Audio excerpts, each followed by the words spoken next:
uwanja ambao umekuwa ukiboreka siku hadi siku, ndio huo ambao kitaenda kudimka kwa siku ya leo. Yapo mengi ambayo yamezungumzwa kabla na hata mida kadhaa iliyopita katika maeneo mbalimbali, lakini kwetu sisi tunashuhudia kile ambacho kipo katika maeneo hayo ambayo wapo jirani kabisa na wakazi ambao wameweza kujenga nyumba zao katika mtindo wa kisasa, hewa ya baharini ikiwa inakuja kwa namna tofauti, lakini smart area, kwa maana ya kwamba kwenda Mbweni unaweza kuona jinsi gani mpaka hivi sasa kuna hali ya mnyooko katika barabara. Uoni kama kuna kukatiza. Huku nionyesha tiketi, mikono juu, mwendo wa mateka uweze kuingia uwanjani. Kama wewe unajifanya kujua zaidi, lock up iko hapo karibu, utamalizana nao baada ya mpira kuisha, kwa sababu mpira ni mchezo wa staarabu.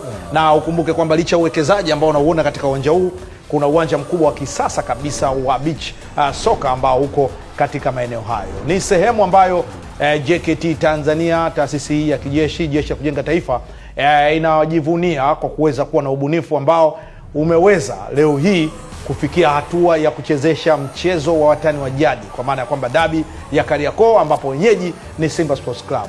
Meja General Isamuhyo, jina linazidi kushamili vizuri. Leo hii sehemu yote duniani uwanja huu unaonekana, mashabiki wote wenye kuzifahamu timu hizi wapo wakiwa nazifuatilia, na kumbe Tanzania hii inawezekana kabisa ukaweka kiingilio cha 50,000, 60,000 na watu wakalipa kuja kushuhudia timu zao pendwa. Na unaweza ukaangalia kwa picha ya drone hali halisi ambayo hipo katika uwanja huu wa JKT Mbweni. Sisi sio mashuhuda ambao tumeukanyaga uwanja huu kwa sasa, lakini baadaye hapo Said Msumi atakuja kutueleza nini ambacho kipo na uhalisia wa hali kamili ya uwanja huu wa Meja General Isamuhyo Mbweni jijini Dar es Salaam. Mandhari ni nzuri na uwanja upo karibu na baharini, inawasaidia sana wachezaji kupumua kwenye namna ya uchezaji kwa sababu wanapata extra oxygen pale.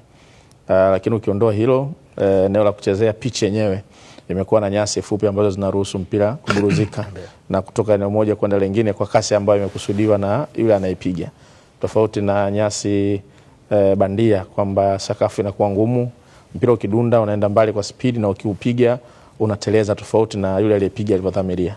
Hiyo inaweza kutuambia tunaweza tukaona mchezo mzuri, kwa sababu timu zote zinaupenda sana kuweka mpira chini. Lakini kama ambavyo umesema, tunashuhuda kule mwenzetu Said Msumi ambaye yeye atatuambia zaidi, kwa sababu topic kubwa imekuwa ni pitch, eneo la kuchezea, kutaka kujua mvua zilizonyesha Dar es Salaam ni eneo gani la pitch linaweza kuchezeka vizuri na kuondoa watu mashaka, kwa sababu tuliona meneja wa klabu ya Yanga na baadhi ya viongozi wakiwa wanajaribu kudundisha mpira jana, wakieleza kwamba hali ya uwanja ni mbaya na si eneo zuri la mechi kuchezeka. Lakini mpaka sasa tunaona maandalizi ya mchezo yanaendelea, maana yake pitch itakuwa imekaa kwenye viwango vya watu wa bodi ya ligi, kamati ya mashindano, kwamba mechi tunayo leo. So nadhani Msumi atatuelezea zaidi kwa sababu ndio shuhuda yuko pale, ila kwa muonekano wa picha za kamera ambazo ziko HD naona maeneo ni mazuri na yanaweza kuchezeka.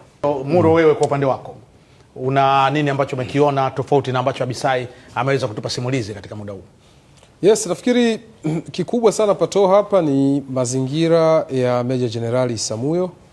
Wengi wanayafahamu sana kwa sababu ya uwepo wa timu ya JKT Tanzania, timu ambayo imeonyesha uimara sana hasa msimu huu, kwa kuwa timu ambayo ilikaa top kwenye msimamo kwa muda mrefu sana. Lakini nini ambacho kimekuwa nyuma ya uwanja huu? Mara nyingi tunazungumza ile research ama utafiti ambao ulifanyika kuhusu size ya uwanja huu, kutofautiana na viwanja vingine vyote vinavyotumika kwenye ligi kuu Tanzania bara, pamoja na mashindano mengine kama CRDB, pamoja na michuano tofauti. Ukizungumza uwanja wa Meja General Isamuhyo pato pamoja na Abisai, tunazungumza uwanja ambao unasadikika kwa sababu ya research ambayo imefanyika kwa viwanja vinavyotumika msimu huu, ndio uwanja wenye saizi kubwa zaidi ya kuchezea kuliko viwanja vingine vyote. Kwa sababu nilifika hapo msimu uliopita, na kumbuka ilikuwa ni mechi ya kombe la shirikisho, ilikuwa ni JKT na wale Mbeya Kwanza, na kwa usaidizi wa watu wa karibu na uwanja ambao wanafanya kazi za kufanya maintenance pale, tuliprove kwamba una urefu wa mita 110.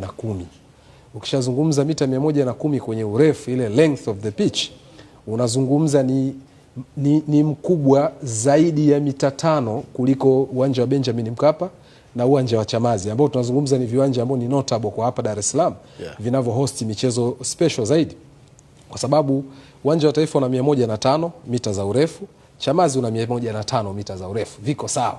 Lakini Isamuhyo hapo naongelea kutoka goli moja kwenda goli nyingine. Okay. Maana yake tunazungumza huu una 110, ni mita 5 zaidi. Maana yake ukikimbia kutoka uwanja wa Taifa goli hadi goli pale kwa Mkapa, pale Isamuhyo itabidi uongeze mita 5 za ziada. Sasa mita 5 labda kwa mtu ambaye afahamu kwenye mathematics ya geometry, hisabati ya masuala ya vipimo, mita 5 ni sawa na ile rula ya mwalimu ya darasani, ile inayotosha ubaoni. Sasa ile inatumika kupiga bakola wakati mwingine. Kabisa. Sasa zile ukiziweka 5 ndo zinakuwa mita 5. Ndio kitu ambacho Isamuhyo inaongezeka. Lakini kwenye upana ulikuwa una range 72 mpaka 75. Huo ni upana mita. Wakati uwanja wa Benjamin Mkapa pamoja na Chamazi una upana wa mita 68. Upana maana yake tunaongelea kutoka corner flag, kwa maana ya kibendera cha kona mpaka kibendera kingine, kwa kupitia kwenye goli. Tunasema kwa kupitia goal line na sio touch line hii ya huku kwenye mabenchi. Kwa hiyo kutoka kibendera mpaka kibendera kwa kupitia goal line ni mita 68 Mkapa pamoja na Chamazi. Lakini huku ni kati ya 72 mpaka 75. Kwa hiyo unaweza kaona uspecial wa uwanja huu wa Isamuhyo kwenye pichi ya kuchezea ni uwanja ambao ukichukua Benjamin Mkapa na Chamazi ukavidumbukiza hapo, vinaingia na vinakuachia space.